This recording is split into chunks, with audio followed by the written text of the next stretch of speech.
Hierarchy for Nerds by Nerds. I'm Nerdic Steve, and today I am joined by Ash Minnick. Hopefully, I'm not butchering your last name.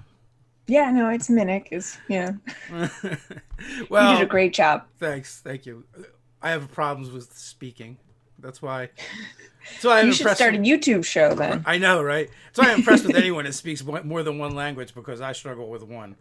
So, unless Yeah, gibberish counts, I can gibber.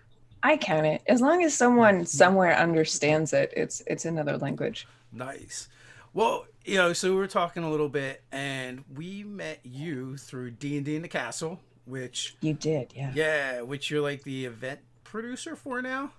Mm-hmm. And I think one of our earliest interactions with you was like, "Hey, don't worry, you're going to the wrong castle, but it's okay."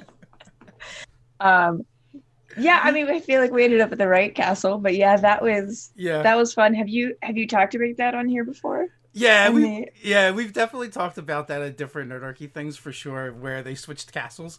Well, not intentionally, but it just happened. So it was like a whirlwind of stuff going on when we met, and you did an amazing job of moving from finding a new castle in like 2 days. That's pretty impressive. Yeah, yeah, that was it's one of those things where you'd never really think that would be a thing you'd have to do. And it Yeah. was literally, finding just being in England. It was when I landed. It was I got a message as I landed that was like, hey, we got a call from, their lawyer basically, and it could be bad. And then as I was at the rental place, um, found out that we didn't have a castle for the event starting in 2 days. Yeah. And so, yeah, I just started calling people, like cold calling castles. That's crazy. And for anybody that doesn't know, D&D in a Castle is this like really exclusive high-end event for playing Dungeons and Dragons. Here it comes, just wait for it, in a castle. In a castle. Yeah. The name is pretty much says it all. Um, Yeah. so it's something that Nerdarchy took part in last year, and we actually had our own castle. And we'll be one of the few groups to be able to say that because you guys changed up how you do it. So we got in just in time. And the year before that, I actually went as a player to D&D in a castle when Oh, they did it yeah. in France. I That's didn't realize you were a player. I guess I just always think of you as a DM because yeah.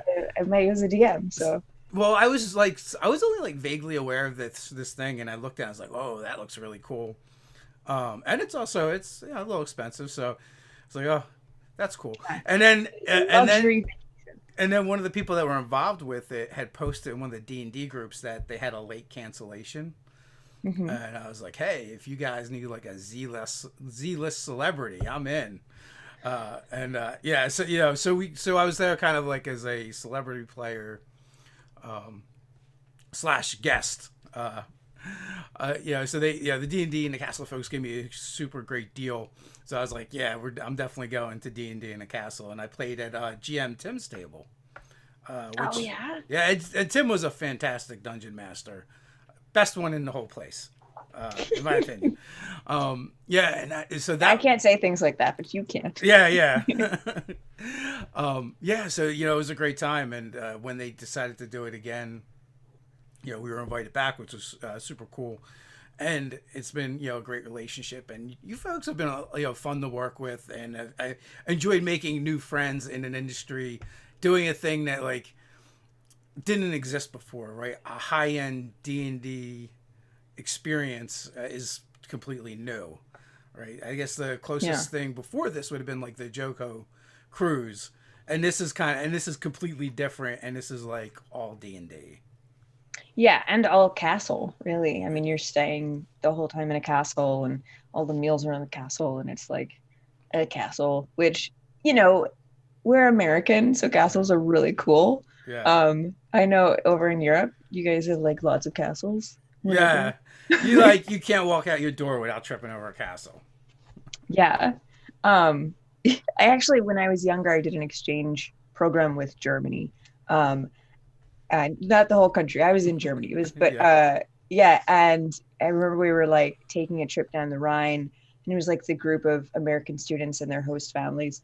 And all of the American students were like, "Oh my God, a castle! Oh my God, a castle!" Just like running Yeah, back and yeah. forth on this boat. And all of the Germans were just sitting there like, For them, it was like a Walmart, right? Like we would be driving by a Walmart. yeah. They, however, got very excited about Oreos because this was a while ago before Oreos were actually in Germany. Mm. And so, you guys may have castles, but we had Oreos. So, There you go. yeah. Kamo wants to know how did it come about? D&D in a castle. Sure. Cameron has this. Cameron and Tara Wright are the co-founders. They're brother and sister, and he has this wonderful story that he loves telling that I'm going to try to tell with as much enthuse as he does.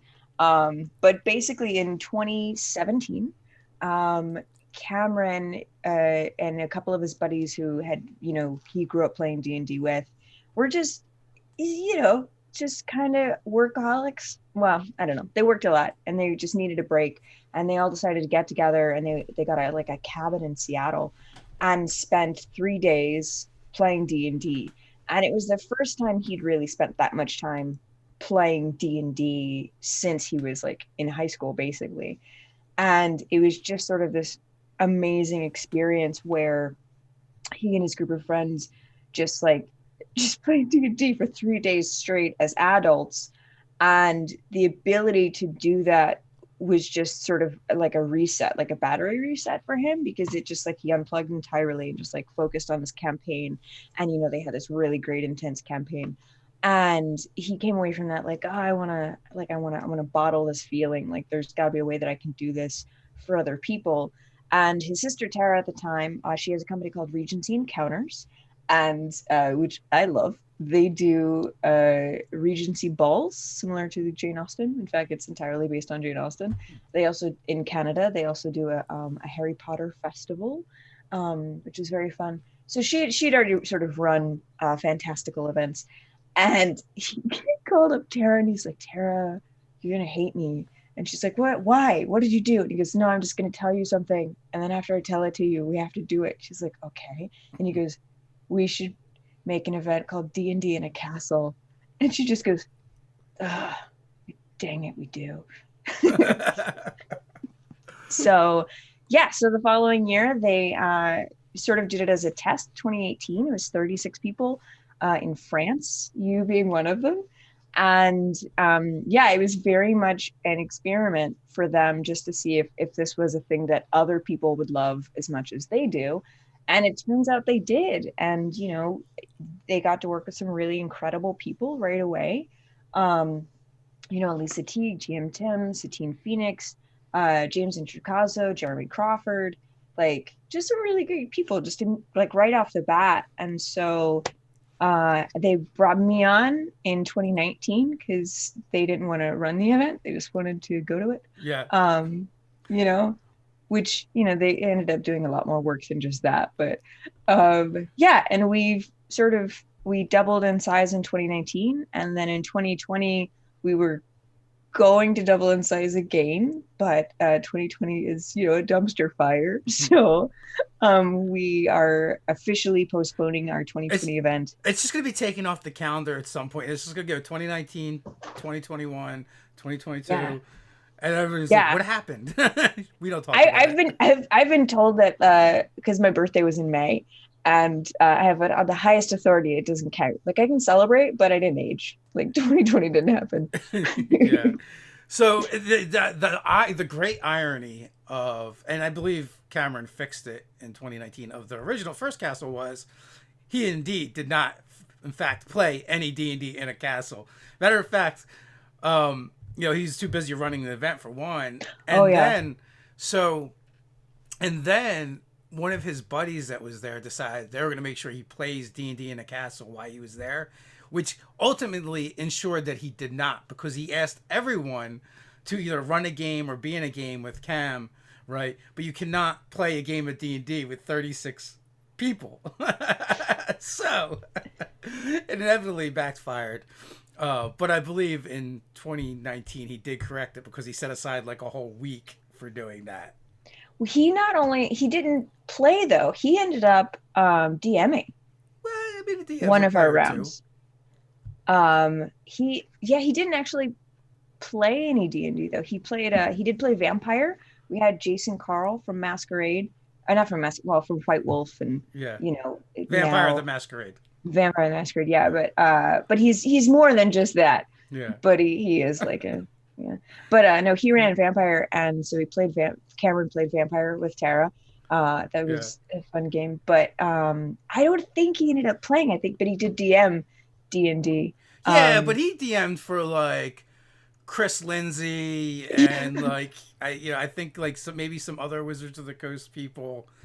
Yeah, it was definitely a table of people. It was like the last round, and it was just like it was some of his really good friends and like Chris Lindsay and some of the other folks that were there as DMs earlier. They would just they spent the whole last round playing D&D, and Cam ran it, and yeah, they were yeah. I'm going to count that as playing because the DM's a player, and not only that, some people prefer DMing over being a player anyway. So I don't know. My husband does. Yeah. Yeah, I don't know where Cam falls on that, but so he did get some in, and who knows? We'll see what happens in 2021. And you guys are doing the castle digitally too, right? Virtual. That hasn't been announced yet. Oh, yeah. Never mind. That is definitely maybe not a thing. We are doing because it's difficult when everyone's excited about a September event and then you're just not having it, and it's entirely out of our control. We didn't want to move forward with an event in which we felt we couldn't guarantee the safety of people, and it's like 3 or 4 months away at this point, and who knows what the travel restrictions will be. Yeah. So, but now our next event is March of 2021, and so we are doing just for the folks who were already registered and had already purchased their 2020 tickets. We're doing like a little digital get together for everyone there. But yeah, keep an eye out on the website. There's something that hasn't been announced yet, which is just weird. We basically want to be able to facilitate folks playing D&D all the time from the safety and comfort of their own home. Well, I feel like too though, like everyone's doing this now because of obviously we can't hold in-person events, so almost every event is doing something virtually instead of it. So sorry if I let the cat out of the bag, but I'm sure people were expecting something anyway. I know even like we were supposed to do an event in October for our first convention, and we're still trying to like wrap our head around like what are we gonna do? Should we do something virtually, and what does that look like? That's what everyone's trying to figure out right now because it is such a new, odd space. Everything is so daunting. So Dave wants to know if there's a dream castle to play in, and that castle might be impossible to book, but what would be the best? I'm sure you guys have done a lot of research into castles. There's an endless well, honestly, I feel, of okay, so I guess when he says dream castle, my first thought was like dream DMs. But dream action for me, a dream castle to play in as far as like a physical castle would be Schloss Neuschwanstein in Germany, which is the castle that Cinderella's castle is based on. Just because, I don't know, I grew up with a poster of it as a kid. So yeah, that's for me. There's I forgot the name of it.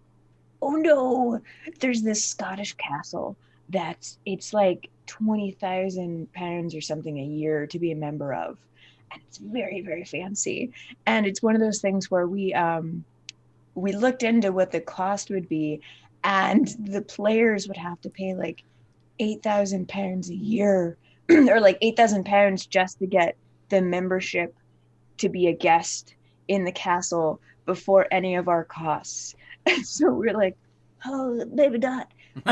Little cost prohibitive, slightly. Yeah, but occasionally we bring it up like in conversation. We're like, what about that Scottish castle? Because it's really nice. And there's also like there's a lot of amazing castles out there that just don't have enough bedrooms, you know.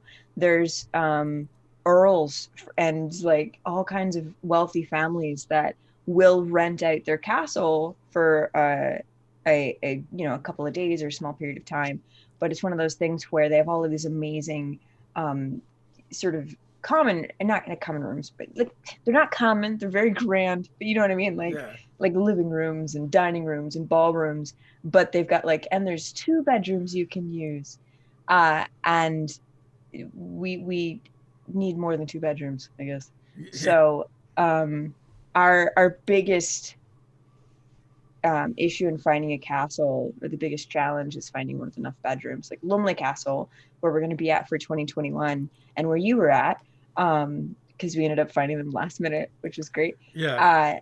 They have 73 bedrooms. So when we were there in 2020, we weren't able to get it exclusively because we found it 48 hours, or sorry, 2019. We found it 48 hours before, but in 2021, it's entirely exclusive. So we have the whole castle and all 73 of the bedrooms.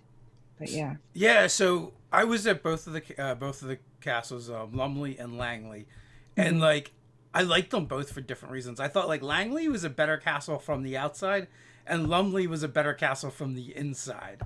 Yeah. Because like Langley just looked more castle-y, right? Yeah. But Lumley, like the way it was set up was kind of like very like dungeony, I guess. Like the way the narrow hallways, and twisting passages, and it just had like a You cool get feel lost to it. in that castle. Yeah. Yeah. So it had a really cool feel to it on the interior, where Langley was very open and spacious on the interior, and less to explore. It's like you kind of come up the steps and go into the room, and like you're here. There's that floor. Yeah. Langley, it was definitely each floor was just there it is, and it was all one big room. Yeah. And and it did feel very castle-y. They're both in northern England, and northern England has their castles are like hardcore because there was a 200 to 400 years of fighting with their neighbors to the north. And so Langley Castle, the walls are 7 feet thick, so it's very like, oh, you're in a castle, but it is just, and here's a room. Yeah, Welcome. yeah. Well, because it looked like one big tower, really, is kind of how it looks. One big square tower. So, like they both had really cool, like, features and things that made them unique and cool. Where I want to say the thing with Lumley, the problem with Lumley, it's not really a problem. It's sprawling. So, like, when you look at it, you'd have to be far away or up high to really see that castle for like all of its grandeur. Yeah. Where because Langley was squat and high, you could just see it, Yeah.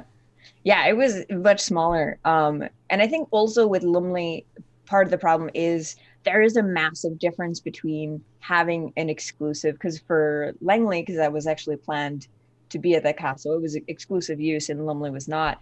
And so we were sharing it with like weddings and proms, and there's something to be said when you think about a castle, you don't think of like a row of cars in front of it, or like a bunch of like teenagers hanging out. And I feel like they did a really good job of keeping us separate from them.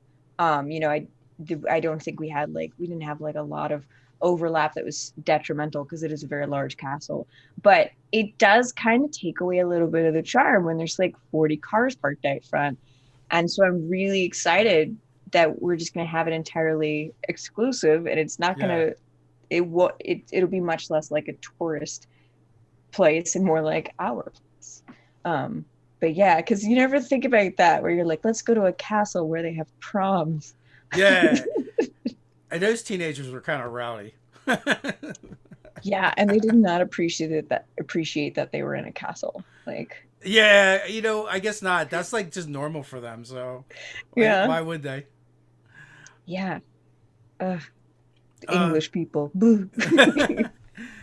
So BK Dan wants to know: do you get LARPers as well as tabletop RPGs for D&D? There was no LARPing going on per se, but I'm sure some of those people had to be LARPers. Yeah, we definitely had them, especially at our round two castle last year was the Library Bard's Castle. Yeah. Um, and that crew, I think, is a little more extroverted than some of our other castles, just because of the DMs that were there. Um, and but also in some of the other rounds, I know. So you were there for round one and then round three, and there was definitely folks in round three that likes to dress up. Um, and we had that in round four as well, but we didn't do LARPing. It Yeah. is D&D and Castles entirely RPGs. It's all tabletop. But you know, Yeah, because round three, like they showed up with entourages of people that were going to be like NPCs in their games and stuff. So it was a lot more.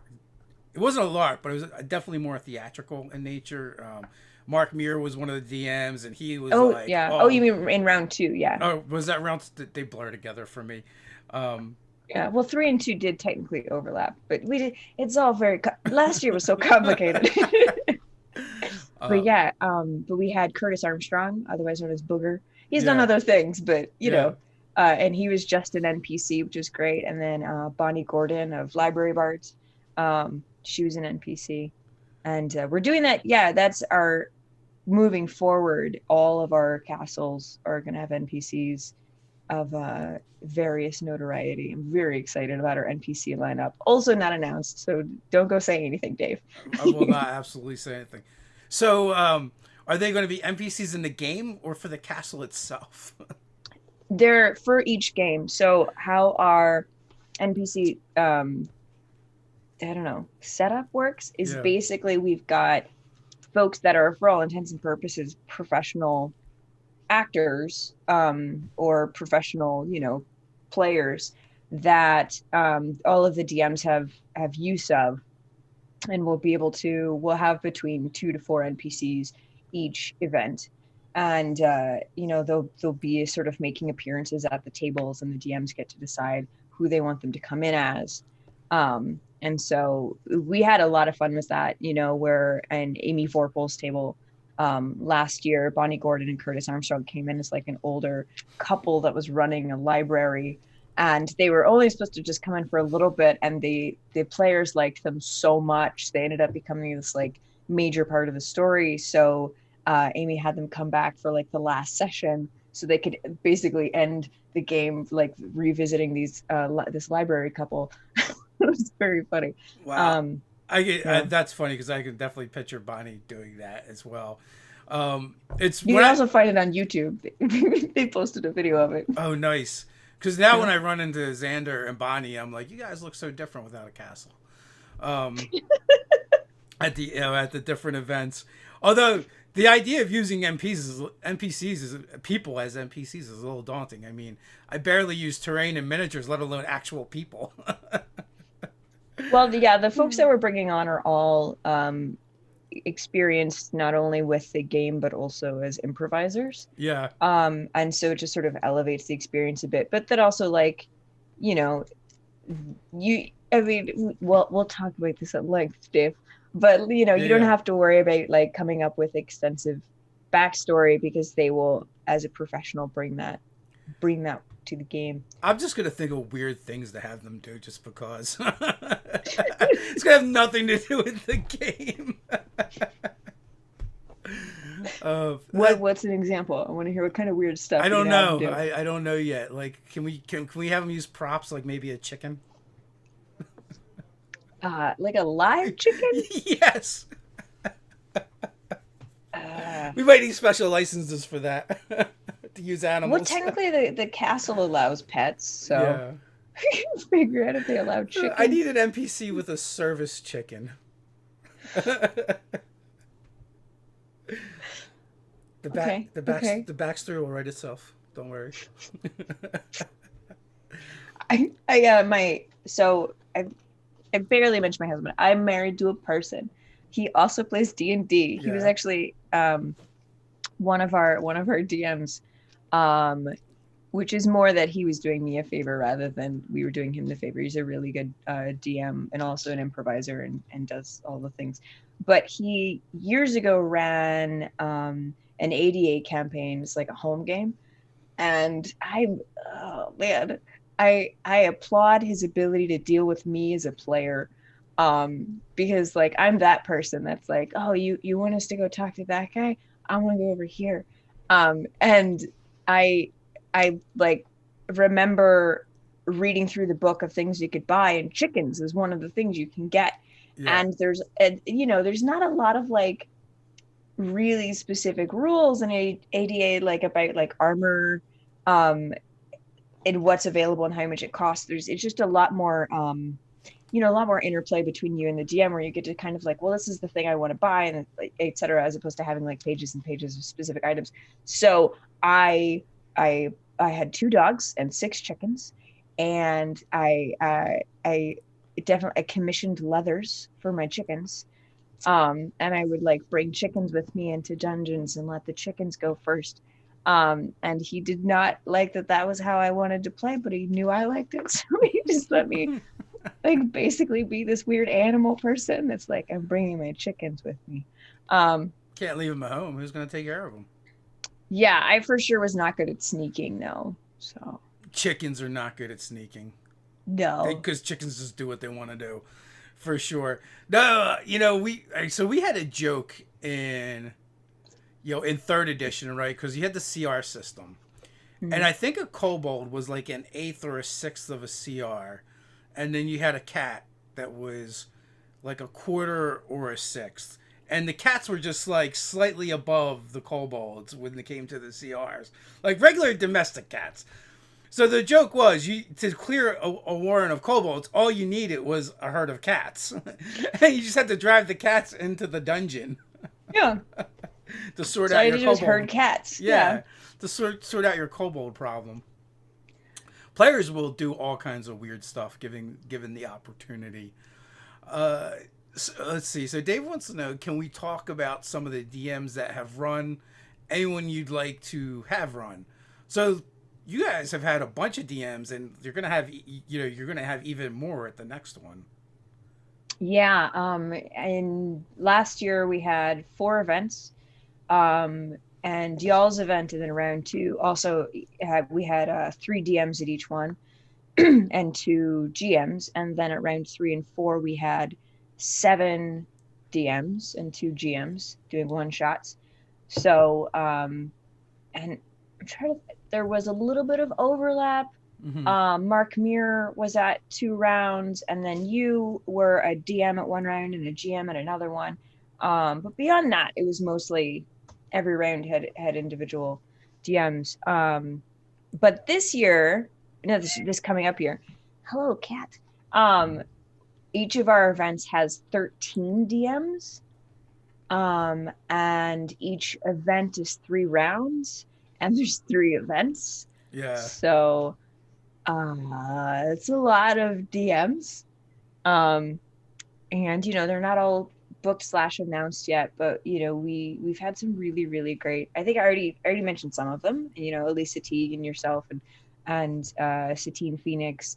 We had TJ Storm, Chris Lindsay, Jeremy Crawford, James Intricazo, B. Dave Walters, Mark Muir, who we've mentioned, Joseph Limbaugh, Amy Vorpal, Amy Dolan, and Rick Budd came on as GMs. Eric Campbell, so many people. Library Bards, both. The Library Bards, Xander Jeanneret and Bonnie Gordon came on as an NPC. Sam DeLev came on as an NPC for us, which was great. Alquin Gersh,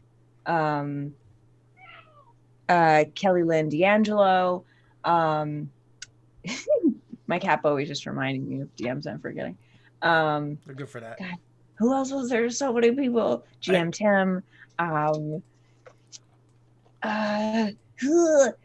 You put me on the spot. Now I'm not gonna remember everyone. Are you able to talk about some of the GMs that we're going to be at 2020 and hopefully moving forward to 2021?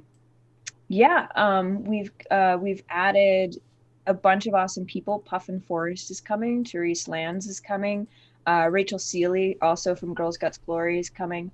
I'm sorry, Jason Carl, who's awesome. He was a GM for, and I don't know if we've got our campaign DM. So everyone goes and they play D&D for 3 days straight, and our day is broken up into sessions, 4-hour sessions, and it's 3 4-hour sessions. So we're basically gaming from like 9 a.m. to 11:30 p.m. Because there's food breaks. Yeah. And for 2 of those sessions, so for 8 hours a day, you're playing D&D at your campaign table, and then you have another 4-hour block where you can go play one shots, or you can do like castle stuff, or you can uh, go hang out in your room, or you can play like tabletop games, or you can go like paint minis or whatever. We've got all kinds of fun activities. There's also an escape room at the castle that they just have, and it's actually surprisingly good for an escape room in the middle of like Northumbria. But yeah, so we've got our campaign DMs who run the tables, and then we also have one-shot GMs who do fun one-shots. So Jason Carl was a one-shot GM who ran Vampire Forest last year, and in 2021 he's coming on as a DM because he also, used to write D&D campaigns. Yeah, he's very prolific. His name is in some of those 3rd edition books. Yeah, he's lovely. Yeah, so BK Dan wants to know, what percentage would you say is D&D versus other RPGs? It's pretty much all D&D. It is mostly all D&D. A lot of the one-shot GMs run just other campaigns of D&D, whether it's like 1st edition or 0th edition, or just fun one-shots. Everyone spends at least 8 hours a day playing D&D, and it's also depending on, last year was heavily dependent on the round because we had such a small number of DMs that each of the castles it just had its own personality. Yeah. And this year I feel like because we've got 13 DMs, it's very much everyone has the ability to kind of get out of it whatever experience they want. So you can, go play like Weave with Gina DeVivo and be a goblin, or you can, play 1920s. Was it 1920s or 1940s? I'm trying to think of V's. 20s is like Roaring 20s, BB plays. Yeah, like her Roaring 20s one shot, which is still D&D, but it's, just a very different setting. Yeah, and so there's a lot of fun options. But yeah, it's mostly D&D. So D&D at a castle. And also, like, one of the things too is like what I found is like there was night GMs, but also when the players were done, there was just players who were like, okay, I want to run some games now, and so yeah, like they would just start to do their own one shots as well. At the castle where I was supposed to be the night GM. Everyone was like running different schedules. Like our castle, we kind of just kept all of our schedules the same. And we thought that would be easier, but they did not do that at the other castle. No. It was all over the place. So like some of the players, like Katie, was like, "Oh, you're only running at night. We're playing at night. I won't be able to play in any of those." So I was like, "Oh," so I actually threw in some mornings as well and just kind of like switched it up. To accommodate, but that was a lot of fun. I played in a game of Honey Heist that Casey had run. Oh yeah, which was interesting because it was like there was a lot of us playing in that game, and she was just pretty crazy with the scenarios, so that was a lot of fun. I love one-page RPGs. I think they're so great. I like to D&D is fun, but I like to get really gonzo with RPGs, especially like if I'm running a game. I like to do story-based stuff a lot more than D&D. Like I have fun doing really kind of like crunchy games where I spend a lot of time building a world and being like, there's all of the pre-built terrain that you have to traverse. But I also just really enjoy like a super theater of the mind story-based game where I'm just like, what do you guys want to do? Your wizard's great. Let's do it. I feel like there's a bit more structure than that, but so we've only really touched on like D&D in the castle, but you actually have done a lot of cool stuff, and and also like I would think like you're. I don't want to missay what you do for a living. Because I was thinking about props and terrain, how that might be a big part of your games because of your day job. Well, yeah. I mean, Or so I could be misremembering what you actually do, and just that you're referencing things from being on sets all the time. I, yeah, I've worked in entertainment, I guess, my whole life, and spent a lot of time working not only in production but doing production design and props, etc.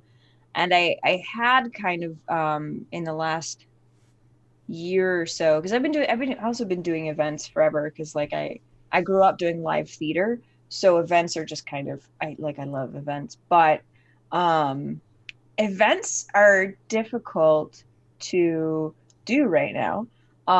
So I'm still doing D&D in a castle, but that was, a seasonal thing for me. Prior to quarantine, I was the full-time gaming event manager for Alamo Drafthouse, which was awesome. But yeah, I also worked as a producer for Geek and Sundry and did a lot of shows with them, game to game and how to play, and worked on a lot of the Twitch stuff and did IndieCade for a while. But yeah, no, I do props and things. And I get back into that now because Why not? yeah. Your husband comes out and you're just like building stuff. What are you doing? Yeah. Well, yeah, yeah, like so this is plastic. And I worked on MasterChef in the art department, and we were throwing away brick wall, and so I brought it home and put it on my kitchen. And this used to be red, and actually it was, I want to say, the night before I left for D&D in a Castle last year. I couldn't sleep, and instead of packing, I repainted this to look like stone, because I felt like that was a good use of my time. I agree. I think it was. It looks great. Yeah, so my husband does often come home to me just repainting a wall, or like one day he came home and I was like watching Star Wars and sanding our kitchen table, and he was like, "Yeah, okay." Well, that's great. The best in my mind. The best thing is thinking about at what point did he no longer asks anymore what's going on. He just looks and shrugs. I mean, pretty early on, I think, I our house is definitely a project, I think. But the downside of, working in events and entertainment is you don't have a lot of free time. And so unfortunately, a lot of my projects tend to be not entirely finished, or at Yeah. least take a long time to finish. So I'll like start something, they're like, oh yeah, and then I'll, work on a gig or have an event coming up, and then it's just this half done thing that, he's like, when are you gonna? I can't use the living room. But yeah, so it's very fun. But yeah, I don't know. Life is interesting. Um, we live in a very interesting time where you can do nerdy stuff full time. I'm sure like you probably have the same thought occasionally, where it's just like, how did this become a full-time job to be a nerd? Yeah. Um, and it's I I I've worked in entertainment a long time, and I for a period of time did reality TV, and that was just awful. And a couple years ago, maybe 4 or 5 years ago, I sort of made the decision to only work on things that I love. And I feel like I've been very fortunate to be able to do that. And so, yeah, I do events and I do production stuff, and people pay me money to like stream as characters, which So I don't, yeah, it's so crazy. you talked about being the game event producer for Alamo Drafthouse. There's also you've worked and done events like GenCon, WonderCon, D&D Live, Axe, IndieCade. You appear on LA by Night, Labyrinth Masquerade, Geek and Sundry. At one point, right, does all this nerdy stuff become mundane? Uh, Never. Yeah, it doesn't, because everything's so different, and that's also what I love about events. It's all um so different. Like for Labyrinth, so Labyrinth Masquerade Ball is an annual event that we have every year, except this year, obviously, in Los Angeles, in downtown, the Biltmore Hotel. Well, we've been at the Biltmore now for 4 years, but it's been going on for like 21 years. And it's this massive um, masquerade ball where it's all formal attire, and it's, we just, it's very magical. Um, and there is a lot more LARPing in that than there is in D&D in a castle. And I'm one of the creative room directors, so I'm sort of in charge of a ballroom, not only like the room characters, but like what happens on the stage and all this fun stuff. And I can't just walk around as me, even though I'm, behind the scenes logistics and direction and directing and stuff. I am wearing like, I get sprayed character makeup, and I've got like foam pointy ears, and I have like a full I've got a full getup, and I have to walk around in character, because when you're on the floor you're in character. And so it's, that is very different than like, running a Twitch show for Anime Expo, where I'm just sort of like running around entirely in black, and we're having a headset and just being very like running around on a con floor trying to get talent and wrangle people. So each experience is so different that it's difficult to feel they're mundane. And occasionally I go to castles. So Life is weird. yeah. Yeah, I remember like early on in Nerdarchy, for my 40th birthday, we went to just medieval times and did the thing, and then like we talked about it on a video. And then after that, like one of the knights started reaching out to us, and he was trying to get something together with between us and the marketing department.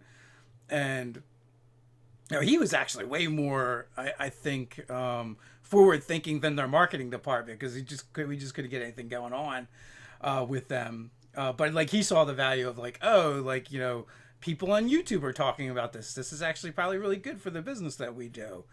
So like that was like one of my first like really like weird things, is like, I have a knight that's calling me on the phone. This is odd. Yeah. And That's funny. and it's it's just been a wild ride ever since then. Like you said, we're going to other countries and going to castles, and in my regular life I never really traveled that much, and since doing Nerdarchy I've been to 3 different countries, which is wild. Like, and Ted's the same way. Like he ran, we did a cruise called Fantasy, and we gave away a cabin on that. I get it. Fantasy. Yeah. Yeah, and it was the letter. But so it was basically a Comic-Con at sea. And we were able to give away a cabin on that, and that's where we met like Brian Stillman. I don't know if you're familiar with him or not, but he does Eye of the Beholder, The Art of D&D. Mm-hmm. And actually he's also on the Netflix show The Toys That Made Us. And he's done some other like cool nerdy stuff. And so like Ted ran a game for a bunch of those folks out on sea. So like it is crazy that we're doing these like wild, weird, nerdy things. And sometimes we even get paid to do them. So Yeah. Going from we're like, I'm old enough to have lived through the like Satanic Panic, and we never even talked. You like the first rule playing D&D is you don't talk about D&D. So and now it's like everywhere, and like you can be a D&D celebrity, which is so crazy.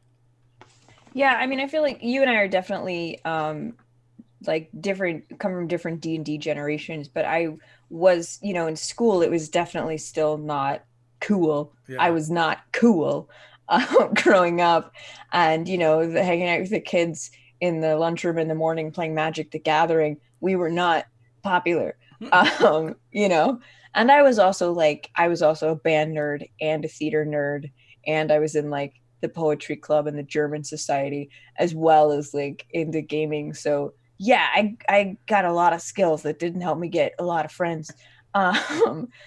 But now, yeah, it's just so cool. I feel, I don't know if you ever have this where you're like, well, on my day, I had to be friendless in order to like D&D.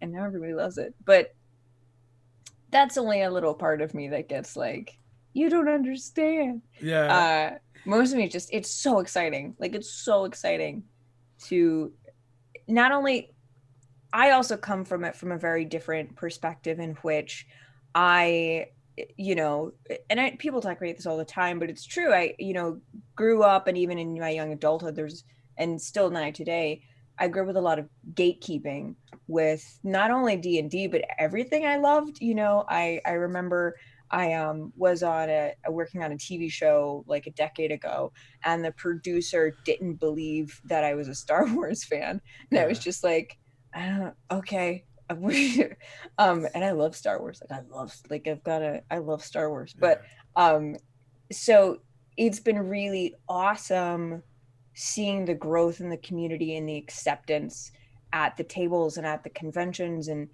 there's still, you know, a little bit of tension sometimes, obviously, out there. But not only has the popularity allowed for it to open up to different types of people, it's also different types of games.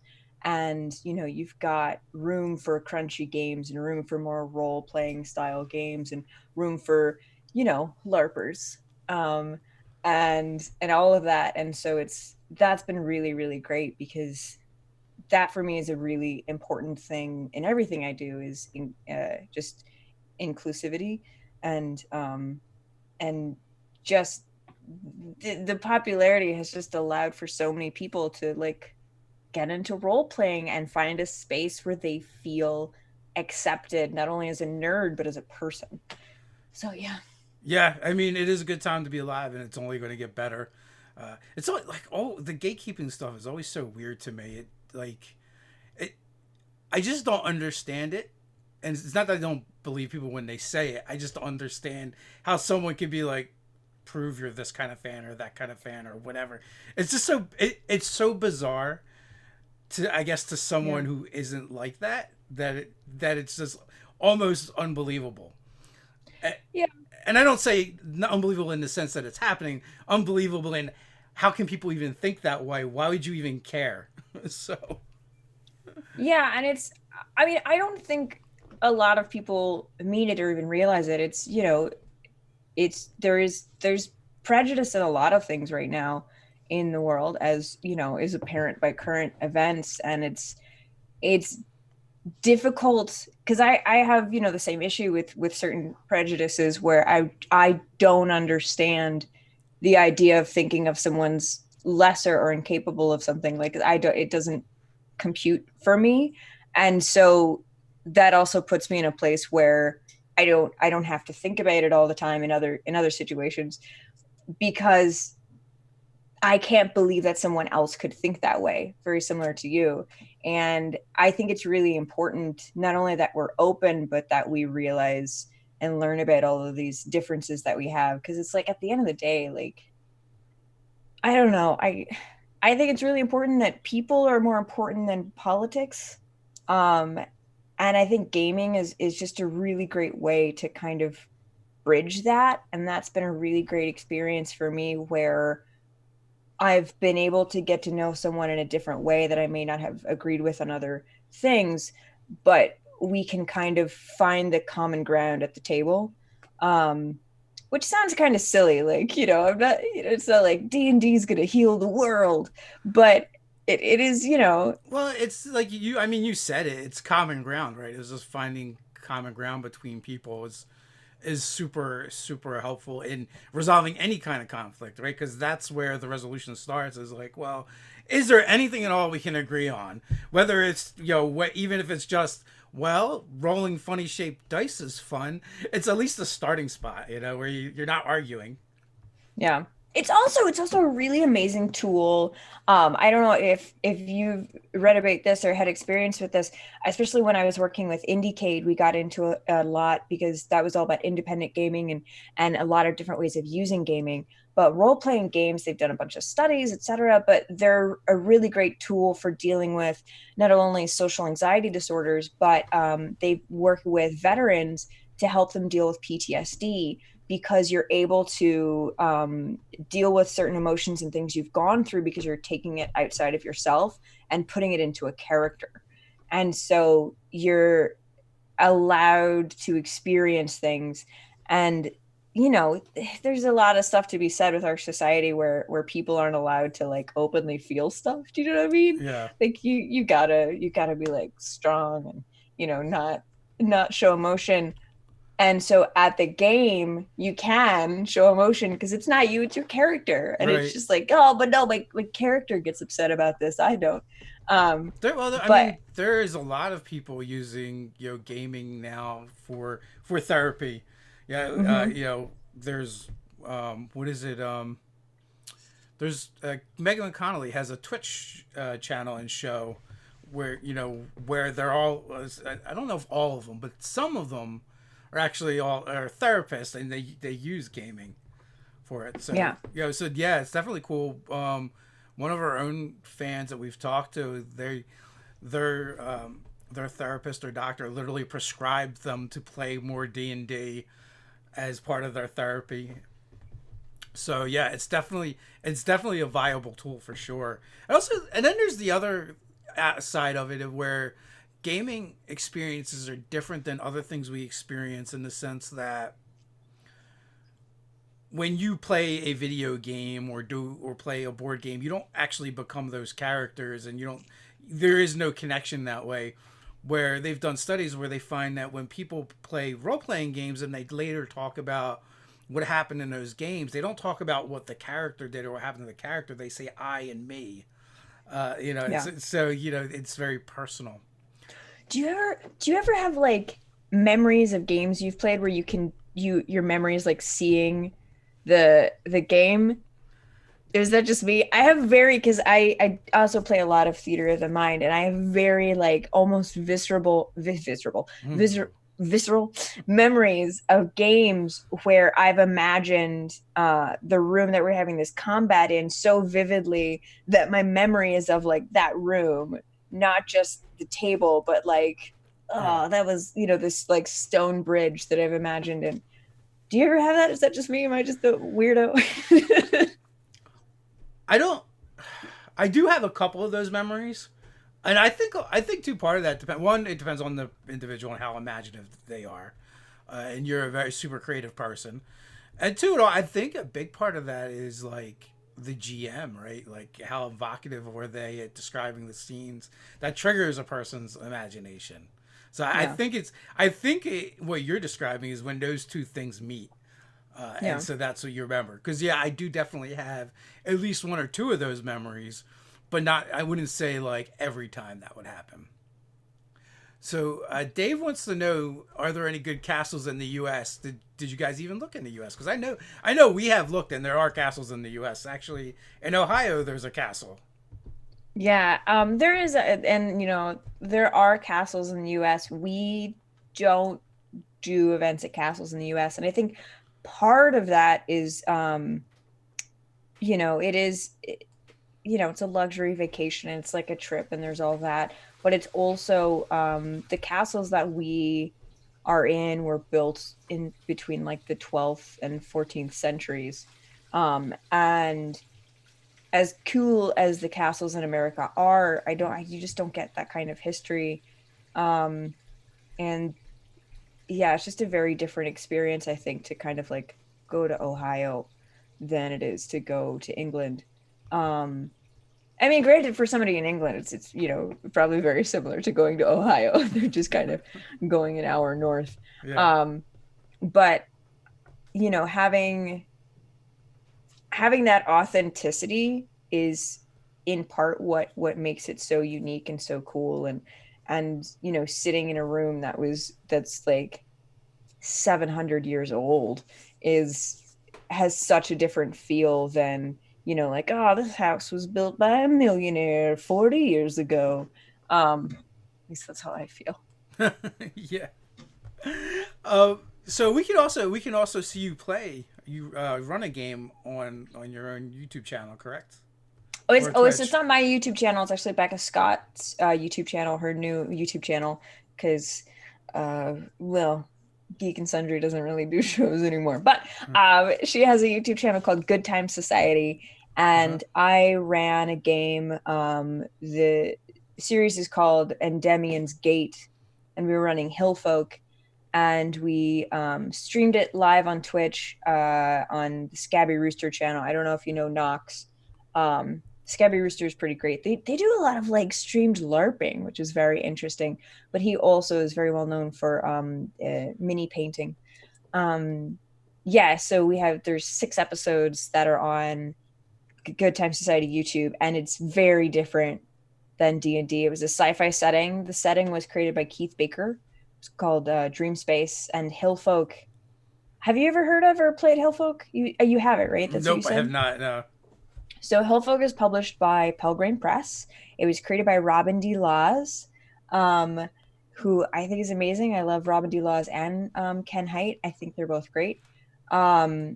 They do a lot of stuff with the gumshoe system, if you're not familiar with Pelgrane Press, but they also have 13th Age and #feminism and the 2-player Cthulhu game. It's like, I forgot the name of it. Oh no! But it's just a GM and a player. Okay. And they have a whole system built around just playing with it. It's very cool. And that's sort of set in like noir. It's like this noir game. It's very good. And yeah, they have a lot of awesome games. But one of their biggest things is storytelling. It's all about storytelling. So Hillfolk is interesting because the GM doesn't stand for game master. It stands for game moderator. And I was far more of a director than a game master, in that the players have just as much agency in building the world. And so I had an amazing cast. It was Xander Jeanneret, Becca Scott, Luis Carrazzo, who's also in LA by Night, Abria Iyengar, and Alejandro Cejudo, which, yeah, they're all just such talented role players. And they also got to tell part of the story. So we sort of built this world together, and they get to call scenes, and it's very fun. It's just the sci-fi thing. It is a little heavy. It was a very dramatic sci-fi game, but it was really cool, and very proud of it. And we originally were going to do it, in person. And we decided to move forward with it through quarantine. So we utilize technology to make it, using Zoom backgrounds, and I got to use Snap Camera to play different NPCs. Oh, nice. So I just changed my face. It's really fun. One of my favorite characters has a mustache. It's pretty great. Why not? You just lean into what you got, right? And also, that's just 6 sessions, I believe. Yeah, and they're all 2 hours or less. So, okay, yeah, very digestible. I feel like that's one of the problems of streaming now. There's so many streams out there and so many good ones, and like just having time to dedicate to all of them, it just is not going to happen. Many of them are 3 hours long and ongoing. That's a huge commitment. Yeah, I always feel bad saying that, but I find it's pretty true of most of the streaming community that if you are a streamer, you tend to not watch a lot of streams just because you don't have time because you're streaming. I don't know if you've found that. Like, I try. I always have like something on in the background, but it's really hard to. There's not enough time. I actually just don't watch. I just don't enjoy them that much. I don't have the attention span for like 3 hours. Even like. I could probably watch Critical Role if they could get it down to about 2 hours. Because I like to digest that in podcast form. So I describe Critical Role as being like 2 amazing hours of entertainment stretched out about 4 hours, because that's what D&D is, right? Like, it's different when you're there and you're playing, but as a viewer. Like, that's why I say, like, when people are like, that's not real D&D, I'm like, that is absolutely real D&D. I mean, they have better, they're all voice actors and they do better characterizations, but I'm like, no. Like, we were reviewing it for a while, and I would Chromecast it to my TV, and as soon as the fights would break out, I would like fall asleep. It's like I just couldn't watch it. It just doesn't hold my attention long enough. I was more interested in the interactions between the characters and the NPCs, but when it got into the more the game parts of it, to me that's less exciting to watch. Then you'll love Endemion's Gate, because that Hillfolk, the whole system, it's called the drama system. Yeah. So it is. It's just all of that. But yeah, it also like they've also with Critical Role, because I remember at Geek Sundry when they first started that show, and it was like when Zach was like just launching the Twitch channel, and we were just kind of like, I don't know, we were just like hanging out, and they'd be doing the show. It's so different than what it is now, where it was just a thing that like they were trying out, and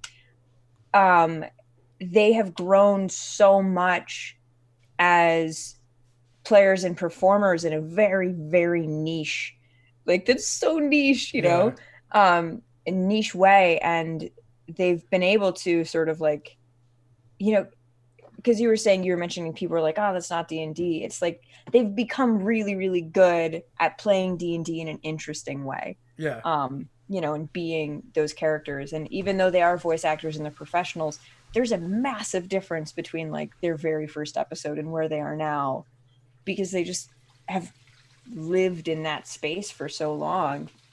And it's like anything, like you learn the best ways to do it. There's a lot more money involved now, so that makes a lot of things easier, right? Like you don't have to worry about the production stuff. All they have to do is show up and play the game, which is huge. Well, they're all very involved in the production side, though. Yeah, but they're not behind the camera. They're not setting up the audio. Like no, that's what I mean. That kind of stuff. Like, because I mean, we've done. I mean, not that it's anywhere near that level, but we've done it where we've played our games and put on the stuff. It's not near that level yet. But yeah, so like just not having to worry about it. Even like shooting our own videos where it's just like me and Ted, and we're in person, and we're the ones that have to set up all the equipment, and like you have two people. There's only two of us there, and you have two people in the shot, and you're trying to frame a shot.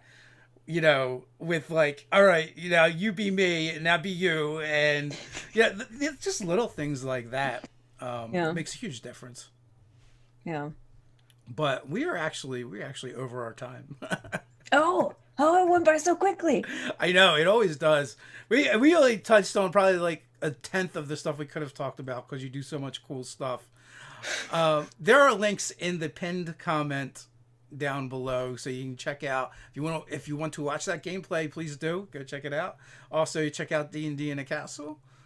Anything you want to say before we head on out? Thank you so much for having me. It's always lovely to chat with you. With D&D in a Castle, just we're going to be updating the website, and there's going to be more and more and more stuff announced as we get things pinned down. And also just stay safe and be kind. And thanks for having me. Well, thanks so much being on. It's always a pleasure to chat. So far I have had you on, and I've had Tara on. Next up is I'm gonna have to hunt down Cameron and have him on as well. And for anyone who is interested, we're actually gonna kick off a new game tonight that we've been playing privately between just the Nerdarchy people, and that is our Bastards game, where everyone is half breed.